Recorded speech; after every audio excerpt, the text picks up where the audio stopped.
Okay guys, the Rush 24 is completely empty, other than pulling off some of the pouches I have on it.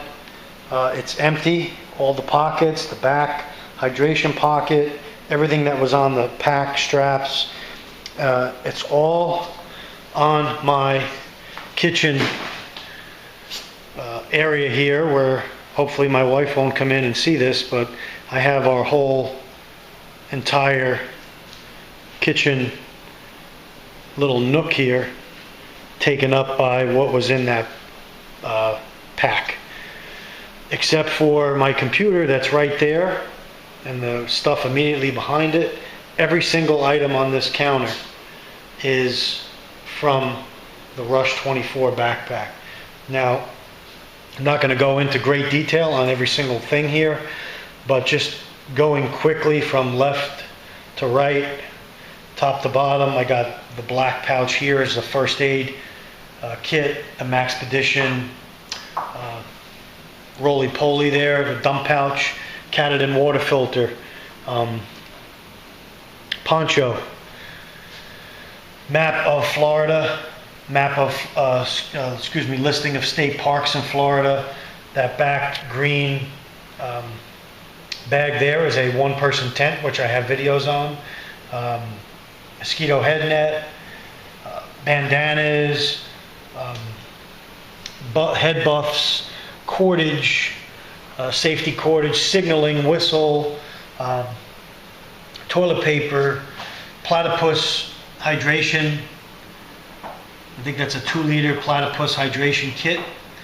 Some garbage bags, some very heavy mill folded plastic, a small shovel, Sidewinder military light, signal light, 511 sunglasses, a really nice machete, gloves, another platypus bottle, a Wilderness Outfitters Pathfinder School stainless steel bottle and cup.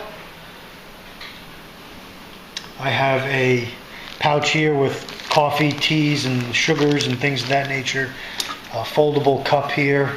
That's for hot and cold water. Esbit stove with several Esbit tablets contained with it. Some of the food that I carried in the pack was these Bridgeford meals that I have a video on. And so I packed these last May. So what I'm going to have to do is I'm going to eat these and buy some new ones. I just use a heavy-duty plastic bag and I put some nice tape around them and I label when I packed it. Same for this other food bag. It's a larger bag and it's got some longer shelf life stuff, some dry food, some Spam, some oatmeal, stuff like that. Okay, moving right along here, stainless steel spork. My Soto micro regulator stove, that's absolutely bomb-proof. I love it. With some jet boil fuel. My Gsi Catalyst, which is a fantastic item for a go bag for a single person. You can boil water in it, do a lot with it. It's got a bail that stays put at the top there. This cup nests inside of it, GSI cup, and it's got the some items in there. The stove goes in there as well. Everything goes back into the kettle, and it nests together as a kit. A Msr Towel. This is a waterproof redhead poncho with a hood. This is a pack cover. I have a little ditty bag here with some. I had some, phone charging equipment, USB charging, some extra batteries, a little Altoid type tin with a little bit better than an Altoid tin for some items. I had some jute twine in there and some the pencil. This is a washcloth. This is a baton that I had on the outside shoulder of that bag. Fire starter, a hobo knife, fork, and spoon, Petzl headlamp, light sticks, flashlight, some dryer lint, this Silcock key that I have a video on that's absolute must, especially if you're in an urban environment.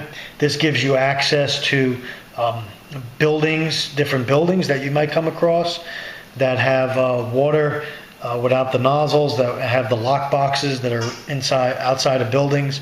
You could access those water with this Silcock key. Very, very handy survival item. 2 packs of gray tape there, some deep woods off, some Ultra Sheen, these are like hygiene chapstick, a Gerber Octane. That's my dog Kelly squeezing a squeeze toy, of course, while I'm filming in the background.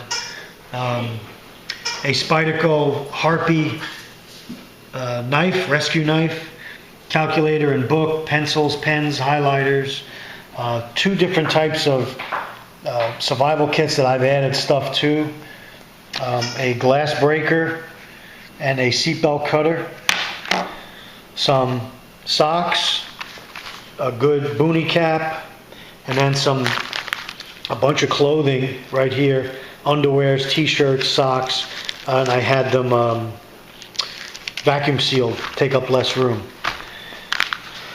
A nice size hygiene kit with a bunch of stuff in it, a microfiber towel. This is a Usgi Poncho with night eyes, guy lines, tent pegs, everything you need to set up a quick shelter in the field. If you didn't want to put your tent up and just wanted to stay out of the rain, use that for that. Some signaling tape, okay, extra tent pegs, zip ties, aqua pouch with chlorine dioxide tablets, its own self-containing water kit that you could purify, I think up to 10 liters of water with that. A life straw that's invaluable in the field. You're talking, I think it's a couple thousand liters this will do of water. You could just lean into the water source and drink. 550 cord, a must-have. This is a 100 feet of 550 cord. A all-around really good knife sharpener that I keep in the kit. A compass, bandana. This is a Right in the Rain notepad. One of those Bic lighters that's a fire starting kit. I have a video on this. Okay, Katadyn water pump, poncho. Okay, last but not least, the Becker Pt2 knife that was in that kit with a onboard Altoid tin survival kit.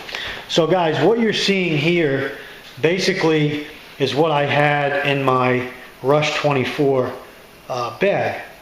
What I'm going to do this weekend is eliminate some items, some redundancy.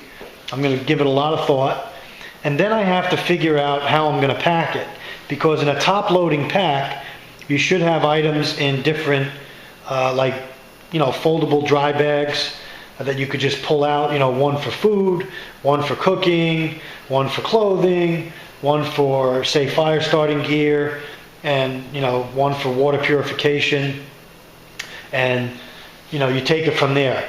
And then in your outer side pockets you could put some quick needed items that you can reach out and get. So I'm going to give that a lot of thought. Probably going to ask for some help from my YouTube channel subscribers and friends, and just go over some items to eliminate. Once I get the figure out how I'm going to pack everything, we'll do another video on loading up the Osprey Kestrel bag. So this is my layout of my Bugout kit that I have. Hopefully something like this can give you guys some ideas, maybe some things you don't have or thought of having, you might want to add to your kit. I know I have some redundancy here, and I had that for a reason, because of how I set my gear up, but I could easily eliminate some items here, consolidate, and take it from there.